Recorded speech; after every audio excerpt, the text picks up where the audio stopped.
हरिः ओम तत्सत्। श्रीमते रामचंद्राय नमः। श्रीमते रामानंदाचार्याय नमः। श्रीमते मलूकदासाय नमः। सीतानाथ समारंभां श्रीरामानंदार्य मध्यमाम् अस्मदाचार्य पर्यन्तां वन्दे गुरुपरम्पराम्।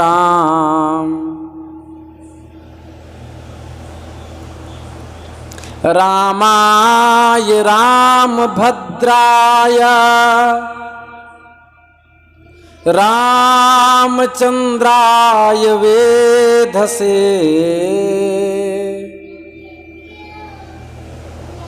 रघुनाथाय नाथाय सीतायाः पतये नमः। हरिविधि वशिष्ठ शक्ति पराशर व्यास शुकदेवान् वैशंपायन मुग्र श्रवसं च नुमः पुराण गुरुमुख्यान् त्रय्यारुणिं कश्यपञ्च सावर्णिम् अकृतवृणम् रोमहर्षणहारितौ मैत्रेयं च मृकण्डजम् शेषं सांख्यायनं चाथ चतुरः सनकादिकान् श्रीमहाभारतं वेदान् कणादं जैमिनिं मुनिं पतञ्जलिम् अक्षपादं व्यासं च कपिलं हरिं छन्दः कृतः शोककृतः साहित्यकृतिनोऽखिलान्।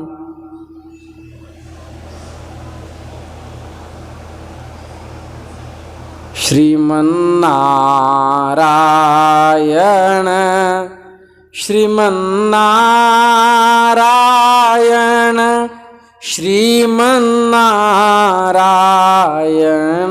श्रीमन्नारायण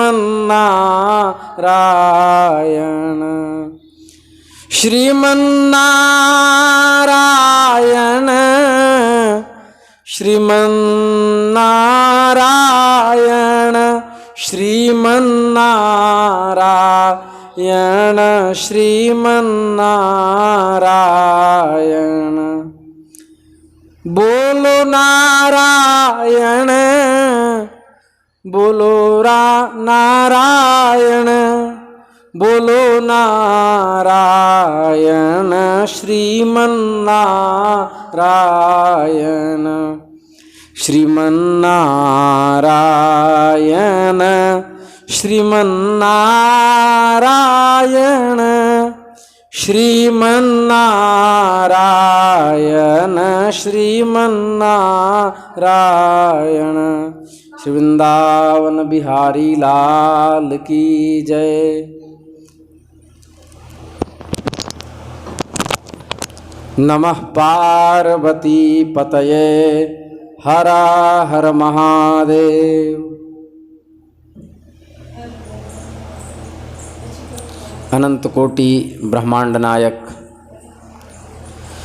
सर्वैश्वर्य परात्पर प्रब्रह्म निखिल हेय प्रत्यनीक दिव्यानंत कल्याण गुणगण निलय भगवान श्री हरि की असीम अनुकंपा से हम आप सब आज पुनः चैतन्य महाप्रभु के चरित्र के माध्यम से सत्संग लाभ प्राप्त कर रहे हैं। पिछले दिन हम चर्चा कर रहे थे कि अचाह अप्रयत्न और निर्दोष कारण सूक्ष्म और स्थूल शरीर इन तीनों साधनाओं को अपनाने से शुद्ध हो जाता है। और जिस दिन मनुष्य अचाह हो गया, अप्रयत्न हो गया, और निर्दोष हो गया तो तीनों शरीर शुद्ध होने से वह परमात्म तत्व में स्थित हो जाता है। अब एक प्रश्न हुआ कि सेवा की साधना का मूल मंत्र क्या है? जगत की सेवा कर दो और बदले में कुछ मत चाहो, तो इसका मूल मंत्र क्या है? मतलब इसका प्रयोजन क्या है? बुराई रहित होना। जब मनुष्य किसी की सेवा करता है और बदले में कुछ नहीं चाहता, तो वह जिसकी सेवा करता है उसके प्रति जो राग, उस राग से निवृत्त हो जाता है। प्रज्ञा चक्षु श्री स्वामी शरणानंद जी महाराज से किसी पुरुष ने पूछा कि हमको अपनी पत्नी में बहुत आसक्ति है, वो कैसे हटे? तो स्वामी जी ने ये मूल मंत्र बताया था कि पत्नी की सेवा कर दो और बदले में कुछ मत चाहो, आसक्ति समाप्त हो जाएगी। जिससे आसक्ति समाप्त करनी हो उसकी सेवा कर दो और बदले में कुछ मत चाहो, आसक्ति समाप्त हो जाएगी। अब निज स्वरूप के बोध का साधन क्या है? आत्म तत्व में स्थित कैसे होंगे? बोले चाह रहित हो जाओ, कुछ चाहो नहीं। भगवान के प्रेमी होने के लिए हमें क्या करना चाहिए कि हम भगवान के परम प्रेमी बन जाएं? तो बोले अपने सहित अपना सर्वस्व समर्पित कर दो। स्वयं को तो ठीक है, अपना जो सर्वस्व है वह भी भगवान को समर्पित कर दो।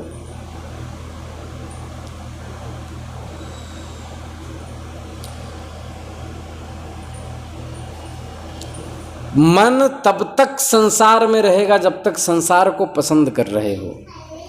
संसार को नापसंद किए बिना मन हटता नहीं है, और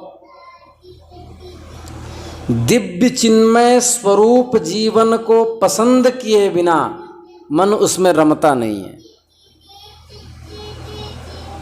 संसार को नापसंद कर दीजिए और दिव्य चिन्मय स्वरूप जीवन की आकांक्षा उत्पन्न कर लीजिए।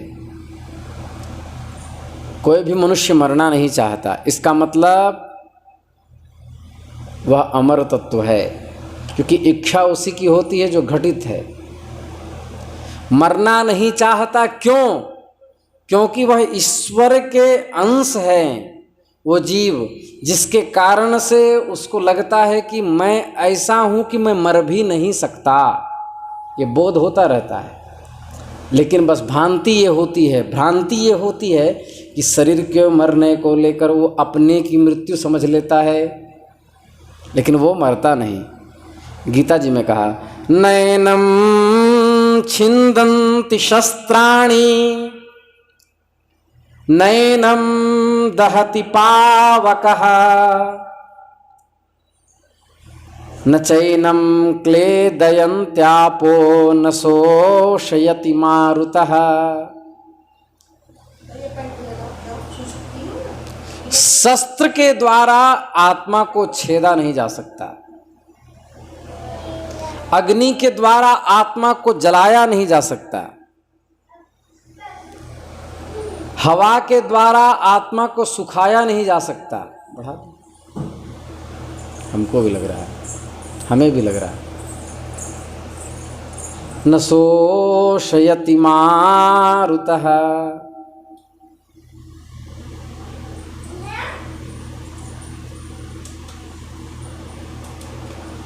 तो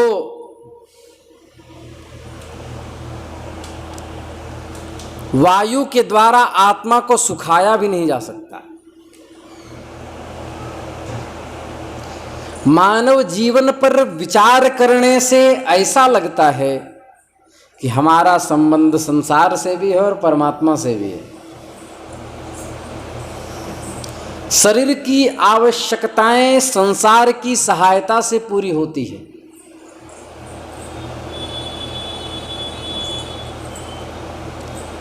और अपने में जीवन की मांग, चिन्मय रसरूप जीवन की मांग होने से वह मांग परमात्मा से पूर्ति होती है। मतलब कि शरीर की मांग यदि संसार की हम सहायता करते हैं तो संसार पूरी कर देगा। जो लोग अपने लिए जीते हैं संसार उसका सम्मान नहीं करता, और जो संसार के लिए जीते हैं तो संसार जिम्मेदारी अपने ऊपर ले लेता है उसकी पूर्ति के लिए। और ये विद्या सब लोग नहीं जानते। चिन्मय रस जीवन की मांग जब जीव के अंदर उठती है तब वो मांग पूर्ति परमात्मा करते हैं, क्योंकि भगवान चिन्मय आनंद स्वरूप हैं। सच्चिदानंद रूपाय विश्वोत्पत्त्यादि हेतवे तापत्रय विनाशाय श्री कृष्णाय वयं नुमः। वह परमात्मा सच्चित आनंद स्वरूप हैं। इसलिए उपनिषदों ने कहा सत्यम विज्ञानम आनंदम ब्रह्म, सत्यम ज्ञानम अनंतम ब्रह्म। सत्य कहा, ज्ञान कहा, आनंद कहा, अनंत कहा, ये उसी परमात्मा के नाम है। इस दृष्टि से मनुष्य को संसार का सदुपयोग करना चाहिए। सदुपयोग कैसे? संसार की सेवा कर दो। संसार की सेवा करने से क्या होगा? बोले लौकिक सुखों की पूर्ति होगी। कुछ मत चाहो संसार से। जो कुछ नहीं चाहता उसको संसार सब कुछ देता है। संसार की सेवा करने से और बदले में कुछ नहीं चाहने से संसार की जिम्मेदारी होती है कि आपको किसी चीज की कमी न रहे, और परमात्मा की सेवा करने से उस दिव्य चिन्मय रस की मांग पूर्ण हो जाती है। अगर हम इस शरीर को जगत की मर्जी पर छोड़ दें और अपने को प्रभु की मर्जी पर छोड़ दें तो सारी समस्याएं हल हो जाएंगी। लेकिन हमें लगता है कि हम अपना ध्यान नहीं रखेंगे तो हमारा कौन रखेगा।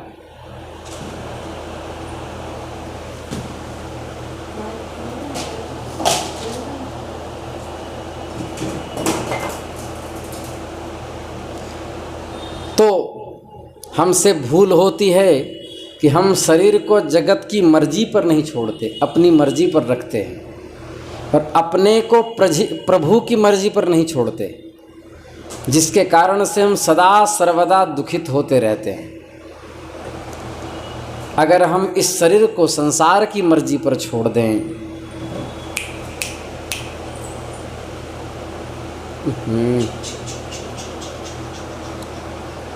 और तो शरीर की जितनी आवश्यकताएं हैं उनका चिंतन हमको नहीं होगा, और अपने को अगर प्रभु की मर्जी पर छोड़ दें तो किसी प्रकार का भय और प्रलोभन नहीं रहेगा। बहुत बड़ी बात है। जब जगत की मर्जी पर अपने शरीर का अस्तित्व डाल दें तो जीने की चिंता खत्म, संसार जाने। और अपने को जब प्रभु की मर्जी पर छोड़ दें तो मृत्यु का भय समाप्त।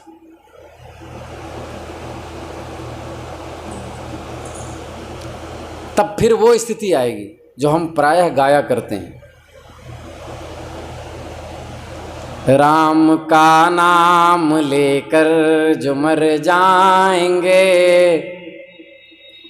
राम का नाम लेकर जो मर जाएंगे, वो अमर नाम दुनिया में कर जाएंगे। ये न पूछो कि मर कर किधर जाएंगे, वो जिधर भेज देंगे उधर जाएंगे। हम अमर नाम दुनिया में कर जाएंगे, मेरी मानो न मानो है तेरी खुशी। हम मुसाफिर हैं हम अपने घर जाएंगे, राम का नाम लेकर जो मर जाएंगे। सत्य कहें तो जगत बहुत उदार है। जगत उदार कैसे? सही अर्थ में जगत उदार है और प्रभु करुणा के सागर हैं। जगत उदार नहीं होता यीशु तो घर छोड़ने के बाद हमको अन्न पानी कैसे जगत देता, वस्त्र कैसे देता, रहने के लिए कक्ष कैसे देता, जल वायु भोजन पानी स्वास्थ्य सम्मान यश कीर्ति कैसे देता। इसका मतलब जगत उदार है।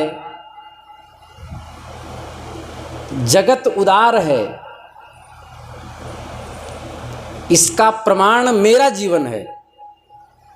और परमात्मा करुणा के सागर हैं। करुणा के सागर नहीं होते तो इस घोर कलिकाल में अपनाकर हमें संन्यास क्यों देते? अपने चरणों में लेने के लिए ही तो देते। तो इसलिए जब हम ये बात भूल जाते हैं कि जगत उदार है, हमको लगता है कि नहीं जगत बहुत गंदा है, जो करना है हम ही को करना है, ऐसा सोच करके हम और उलझन में फंसते चले जाते हैं और सदा दुखी रहते हैं। वास्तविक, क्योंकि जगत परमात्मा की ही प्रातिभासिक सत्ता है। व्यवहारिक प्रातिभासिक और पारमार्थिक अद्वैत वेदांत के अनुसार तीन सत्ता हैं। व्यवहारिक जो हम व्यवहार कर रहे हैं, प्रातिभासिक जो भासमान हो रहा है, मतलब जो पहले नहीं था आगे भी नहीं रहेगा, बीच में दिखाई दे रहा है। जैसे ये शरीर, ये पहले भी नहीं था, 100 वर्ष के बाद रहेगा भी नहीं, अभी भासमान हो रहा है, तो ये प्रातिभासिक सत्ता है। अद्वैत मतानुसार परमात्म तत्व बोधावस्था में वेद भी मिथ्या हो जाता है। वेद भी मिथ्यात्व संभावना प्रातिभासिकत्वेन होने लगती है। मतलब ब्रह्म ही सत्य है, ब्रह्म सत्यम जगन मिथ्या। और विशिष्टाद्वैत सिद्धांत के अनुसार भगवान ही जगत के रूप में परिवर्तित हो गए, एको हम बहुश्यामा। तो ये जगत भगवत स्वरूप ही होने के कारण यह उदार है। और जब ऐसी बुद्धि आएगी तो हम भी उदार हो जाएंगे। और जब हम उदार हो जाएंगे तो क्या होगा?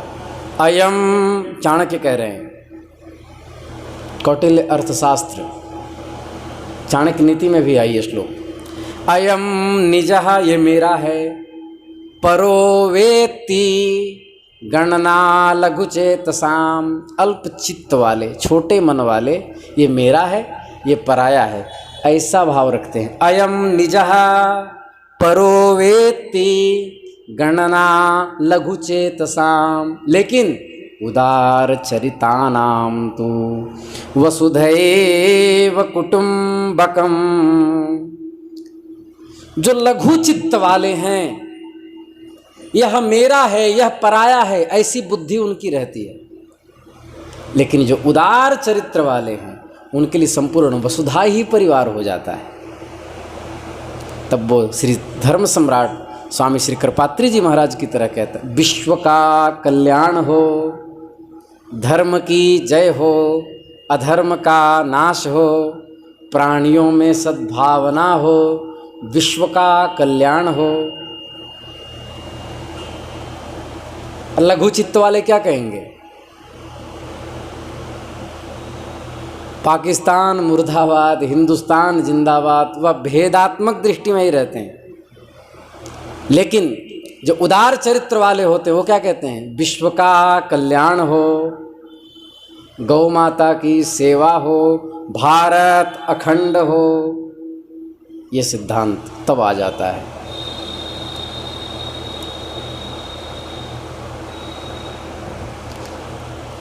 और ऐसा दृढ़ विश्वास महापुरुषों का रहा है कि मनुष्य जितना अच्छा नहीं होता, संसार उससे ज्यादा अच्छा उसको समझता है। ये संसार की उदारता है। बात समझ में आई? मनुष्य जितना अच्छा नहीं होता, संसार उससे ज्यादा उसको अच्छा समझता है। ये संसार की उदारता है।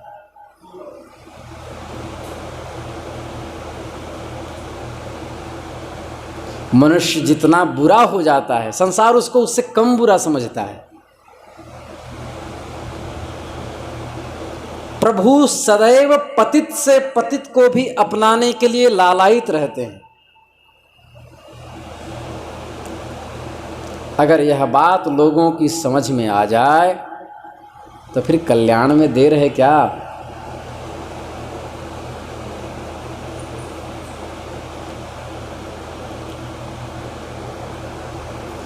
सृष्टि का आधार और प्रकाशक केवल परमात्मा एक हैं और वो सभी को अपना मानते हैं, परंतु उसने उस परम तत्व विराट ब्रह्म परमेश्वर परमात्मा ने मनुष्यों को यह स्वाधीनता दे दी कि मानव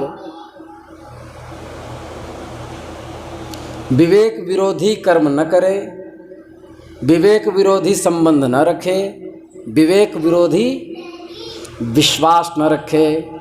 विवेक का प्रकाश मानव को भगवान ने दिया है।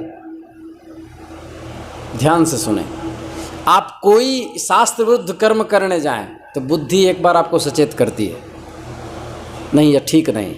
लेकिन हम विवेक के उस प्रकाश को, उस आदेश को, उस प्रभाव को, उस चेतावनी को, उस संकेत को दबा देते हैं और दबा करके फिर बुराई में प्रवृत्त हो जाते हैं। हम विवेक का अनादर कर देते हैं, इसलिए हमारी दुर्दशा होती है। अच्छा एक बात बताइए, हम लोग किसी को 1 किलो टमाटर खरीद करके दे दें तो 10 बार प्रणाम जरूर करवाएंगे। 1 लाख रुपया किसी को दे दें तो हम चाहेंगे हमारी वो हुजूरी करे, जैसा कहूँ वैसा करे, हमारा कपड़ा धुले, हमारी चाकरी करे। 1 लाख में हम उसको अपना गुलाम समझ लेते हैं। लेकिन परमात्मा ने पूरी समष्टि स्वयं से रची, सबको दाल चावल रोटी भात साग सब्जी आलू प्राणायाम प्राण अपान व्यान समान उदान आदि वायु सृष्टि रहने के लिए दी। लेकिन उन्होंने कभी किसी पर ये आदेश नहीं दिया कि तुम मेरा ही भजन करो। मनुष्य स्वाधीन है। परमात्मा यदि चाह लें कि हमारे भजन के अलावा कोई कुछ नहीं करेगा तो मजाल है कोई राम नाम के अलावा कुछ ले सके। यदि वो चाह लें कि जो राम के अलावा कुछ भी बोलेगा उसकी तत्काल मृत्यु हो जाएगी, तो चाहे हिंदू हो, चाहे मुसलमान, चाहे सिख, चाहे पारसी, चाहे ईसाई, चाहे जैन, सब राम राम बोलते लगेंगे, कोई दुनिया की बात नहीं बोलेगा।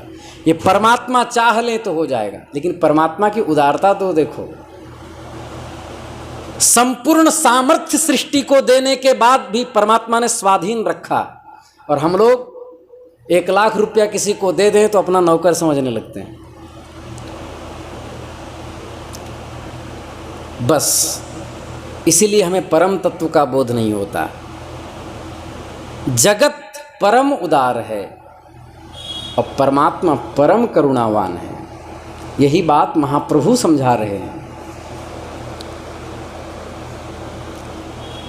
तो देवं भूत्वा देवं यजेत इति सिद्धांतत्वात्, यदि परमात्मा की उपासना करनी है तो देवता बन के करनी होगी। देवता कैसे बनेंगे? तो स्वयं भगवान कह रहे हैं, निर्मल मन जन सो मोहि पावा, मोहि कपट छल छिद्र न भावा। जिसका निर्मल मन है वही मुझे प्राप्त होता है।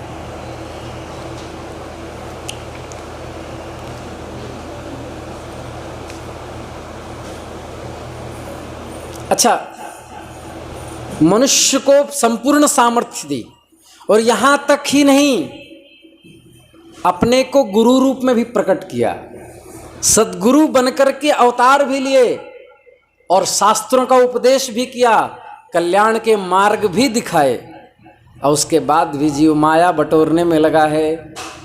इसके कारण से उसको सही तत्व की अनुभूति नहीं होती।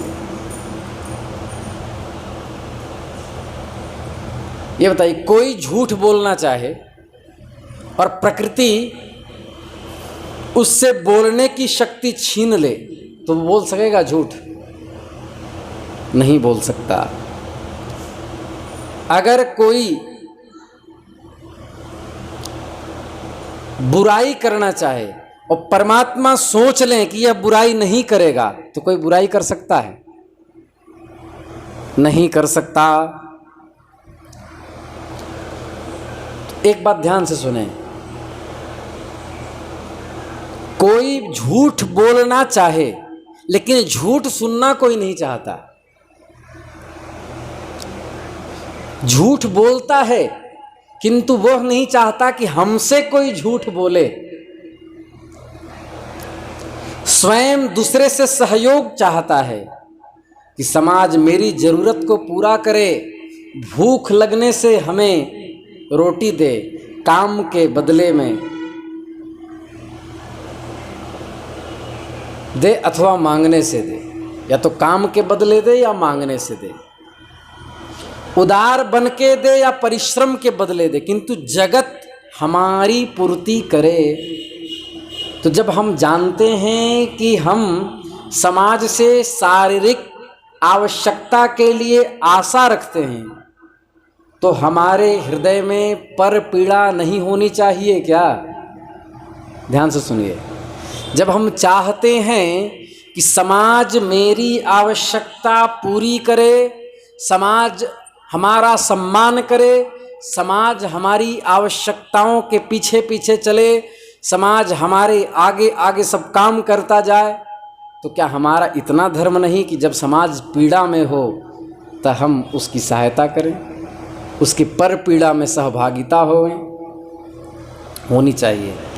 जिसके हृदय में पर पीड़ा है, दूसरे के प्रति पीड़ा रहती है, उसको जीवन में सुख भोग की रुचि नहीं रहती। जिसके हृदय में दूसरे की पीड़ा देख करके जिसका हृदय दुखी हो जाता है, वह कभी सुख का लोलुप नहीं होता।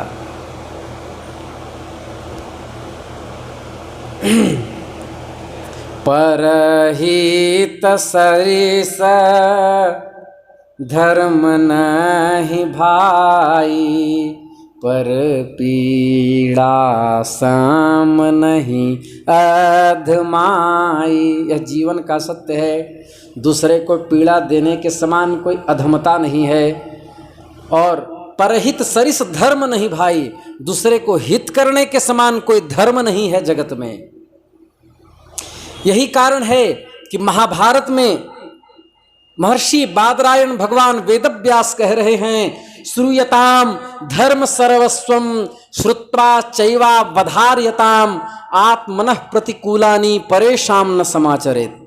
सुनो सुनो सुनो, मैं धर्म की बात सुनाता हूँ।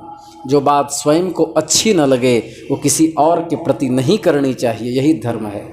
एष धर्म सनातन।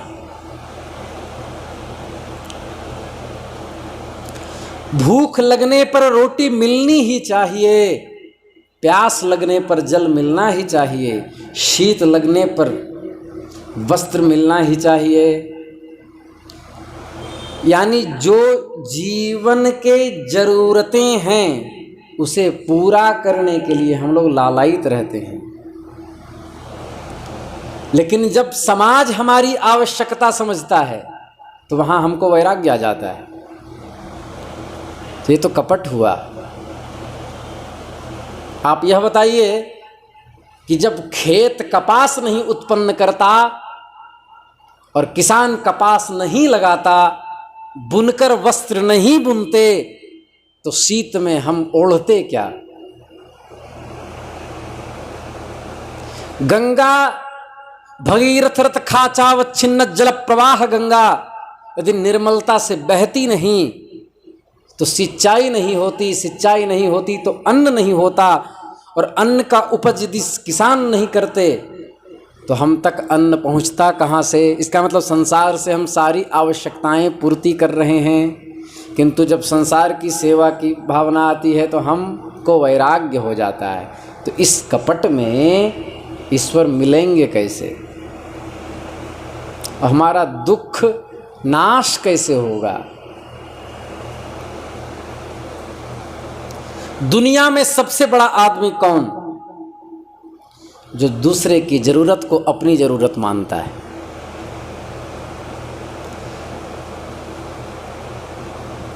जिसके सभी संकल्प प्रभु के संकल्प में अथवा जिसके सभी संकल्प जगत के संकल्प में विलीन हो गए हैं, वह सबसे बड़ा, सबसे श्रेष्ठ, सबसे अमीर और सबसे आध्यात्मिक पुरुष है। वो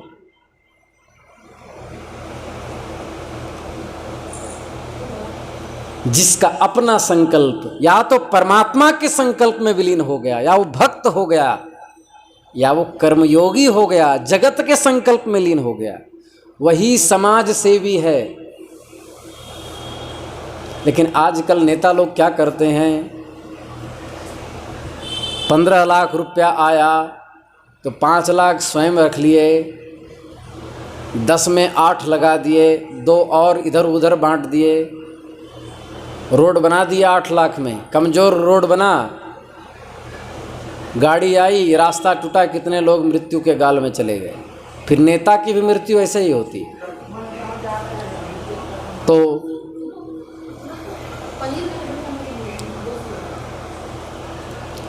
जिसका अपना कोई संकल्प नहीं है वह हर स्थिति में चिर शांति में वास करता है।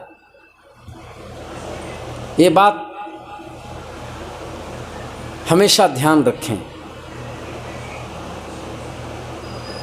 बड़ाई की बात नहीं, लेकिन हम एक बात बताना चाहते हैं। जब मैं वाराणसी पढ़ने के लिए आया था, कुछ दिन इच्छा थी बहुत कि हम विद्वान बने, विद्वान बने। पढ़ने के बाद धीरे धीरे धीरे ये विवेक में आया कि क्यों ना हम विद्वान बनाएं, स्वयं भी पढ़ें, दूसरों को भी पढ़ाएं। अब इच्छा धीरे धीरे ऐसी होने लगी कि स्वयं तो पढ़ाई दूसरों को पढ़ाने से हो ही जाती है। जगत की सेवा करें, ब्राह्मणों की सेवा करें, निःशुल्क शिक्षा वितरण करें, और जो पढ़ा है वह YouTube आदि के माध्यम से जो दूर दूर हैं उनको भी पहुंचाएं। जब कथा करके आप विश्वास नहीं करेंगे, जब रात में अपने सैया पर जाते हैं, जब कंबल ओढ़ के सोते हैं, तो ऐसा लगता है कि आज हमने बहुत महान कार्य किया है, आज हमने शरीर का सदुपयोग किया है। तो जिसका अपना कोई संकल्प नहीं होता वह हर परिस्थिति में चिर शांति में वास करता है।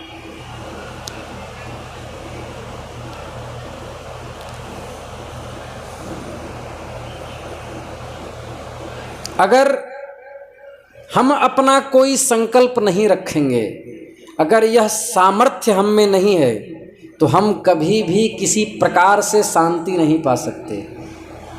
क्योंकि आशा ही परमम दुखम नैराश्यम परमम सुखम। अपना संकल्प जब तक व्यक्ति त्याग नहीं करेगा तब तक वो सुखी नहीं हो सकता।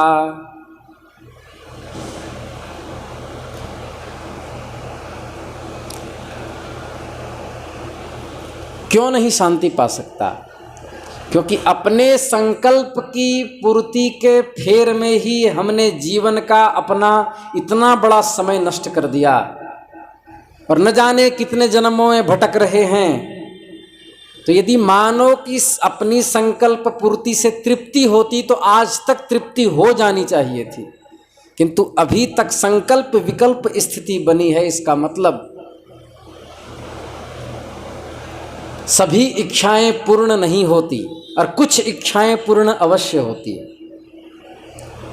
तो जब पूर्ण नहीं होती तो उसके पीछे मृग तृष्णा की तरह भागें क्यों? हिरण जब रेगिस्तान में फंस जाता है और प्यास के मारे छटपटाने लगता है तो रेगिस्तान की गर्मी, धूप की गर्मी से रेगिस्तान के बालू से जो भाप निकलते हैं वह हिलता हुआ नजर आता है, तो दूर से लगता है कि वहाँ पानी है, और जब दौड़ करके हिरण वहाँ पहुँचता है तो वहाँ बालू मिलता है। उसी प्रकार मनुष्य का संकल्प, उसे लगता है ये पूर्ण हो जाएगा तो हम सुखी हो जाएंगे, आगे बढ़ा। ऐसा आंगन मिलता जिसमें आकाश दिखाई देता, चलो वो मिल गया। एक एसी आ जाती, वो मिल गया। बोले उसके बाद ऐसे रास्ता होते कि फोर व्हीलर घर में घुस जाता,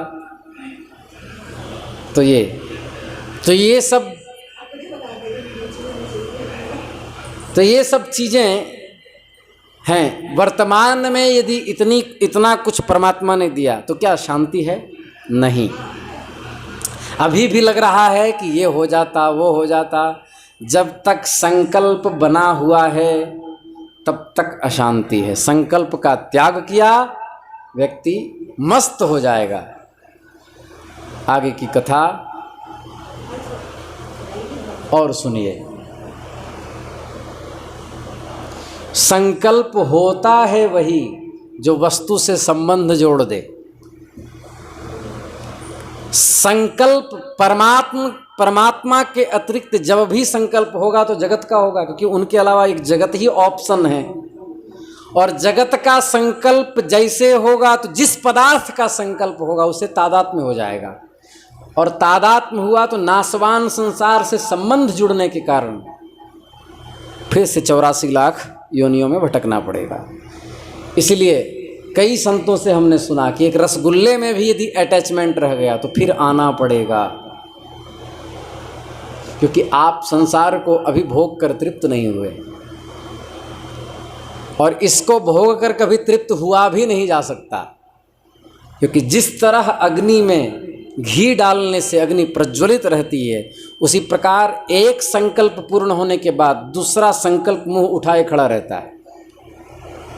संकल्प अनंत हैं।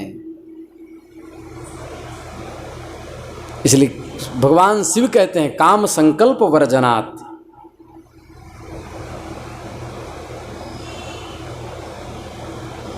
जज्जाग्रतो दूरमुदैति दैवं। तो संकल्प होता है जो व्यक्ति से संबंध जोड़ दे, वस्तु से संबंध जोड़ दे। संकल्प वो होता है जो परिस्थिति से संबंध जोड़ दे। काश हमारी सास अच्छी होती, काश हमारी बहू अच्छी होती, काश हमारा लड़का अच्छा होता, काश हमारा शिष्य आज्ञाकारी होता। काश काश काश, इस काश के चक्कर में पूरा जीवन निकल जाता। और यदि हम उसी क्षण सोच लें इस मेरो तो भरोसो सीताराम के चरणारविंद, जिसको जैसा है रहने दो, हमें तो बस परमात्म तत्व की प्राप्ति करनी है, और जिससे कुछ लिया है उसकी सेवा कर देनी है, बदले में कुछ नहीं चाहना है। फिर कोई दुखी कर सकता है क्या? नहीं कर सकता। साधन क्या है? साधन उसे कहते हैं जिसको अपना लेने पर साध्य परमात्मा से भेद समाप्त हो जाता है, उसी को साधन कहते हैं। तो समय, सामर्थ्य, सामग्री ईश्वर को दे देना भक्ति योग है।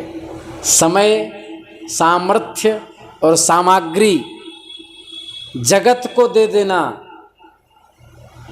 ज्ञान योग है, कर्म योग है। समय, सामर्थ्य और सामग्री प्रकृति को दे देना ज्ञान योग है। तीनों से परमात्मा की प्राप्ति हो जाती है। परमात्मा को समय नहीं दे पा रहे हो तो जगत की सेवा कर दो, बदले में कुछ मत चाहो, बुराई रहित हो जाओगे, राग निवृत्त हो जाएगा। राग निवृत्ति का फल है परमात्मा तत्व की प्राप्ति। नामैकम, पद्म पुराण। नामैकं यस्य वाची स्मरण पथगतं श्रोतमूलं गतं वा शुद्धं वा शुद्धवर्णं व्यवहितसहितं तारयत्येव सत्यं तच्चेद्देहद्रविणजनता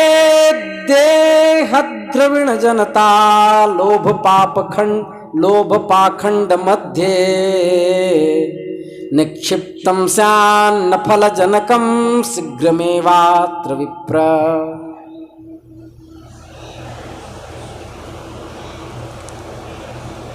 ये भक्ति योग महाप्रभु के अनुसार, जिसकी जिह्वा के एक बार, जिसकी जिह्वा से भगवान के नाम के मधुर नाम का उच्चारण हो गया या स्मरण के द्वारा हृदय में स्फुरित हो गया अथवा कान से सुन ही लिया, फिर चाहे उस नाम का उच्चारण शुद्ध हो अथवा अशुद्ध हो, व्यवधान सहित हो, कुछ भी हो, उस नाम के उच्चारण से मनुष्य तर जाता है।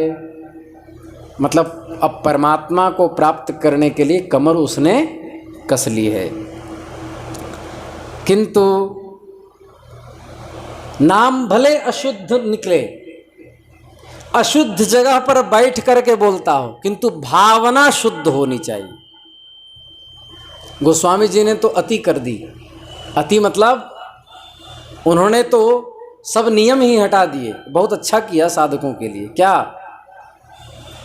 भाव कुभाव अनख आलस हूँ, नाम जपत मंगल दिश दस हूँ। भाव से जपो, कुभाव से जपो, सद्भाव से जपो, प्रभाव से जपो, अभाव से जपो, भाव से जपो, कैसे भी जपो वो मंगल ही होगा। लेकिन परम मंगल परमात्मा की प्राप्ति करनी है। जो गोपियों को प्रेम मिला वो भाव, शुद्ध भावना से जपने से होगा।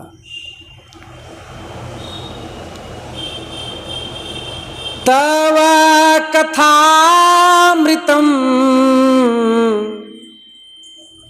तप्त जीवनम कविभिरीडितं कल्मषापहम् श्रवणमङ्गलं श्रीमदाततं भुवि गृह्णन्ति ते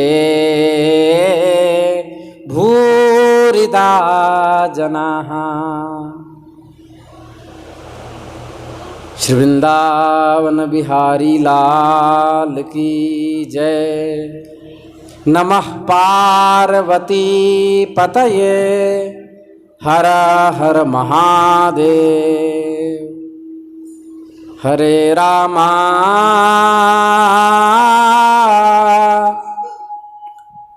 हरे रामा राम राम हरे हरे।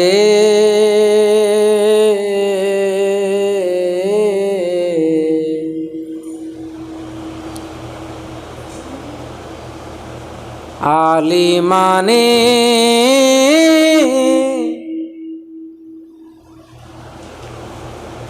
लागो वृंदावन नीको।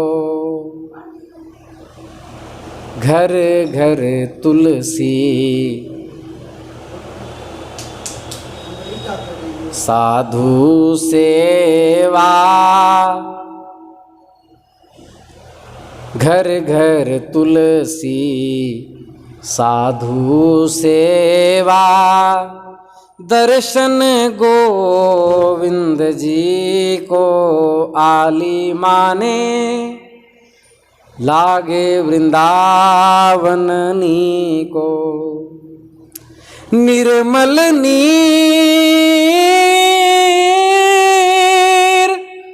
बहत जमुना में।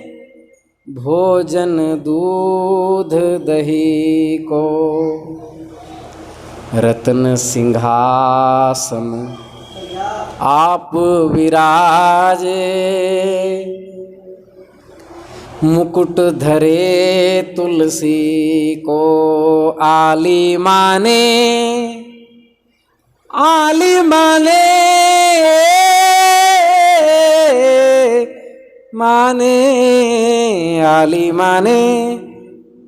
लाग्यो वृंदावन नीको। कुंज कुंजन कुंजन कृष्ण राधिका। कुंजन कुंजन कृष्ण राधिका। शब्द होत मुरली को। मीरा के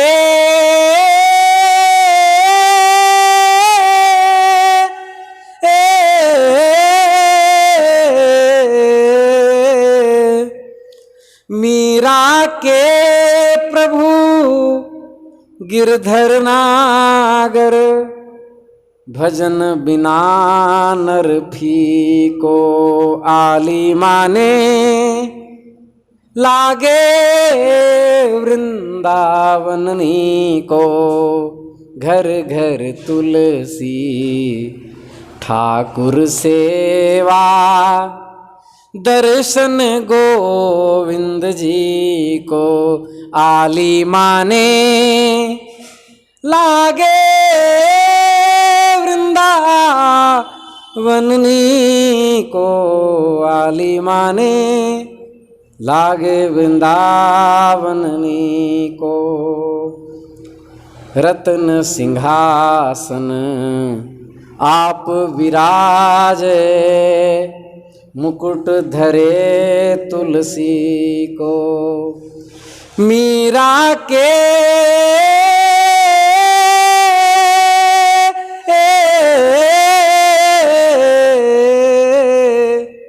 मीरा के प्रभु गिरधर नागर। भजन बिना नर फीको आली माने। लागे वृंदावन नीको। नमः पार्वती पतये हर हर महादेव।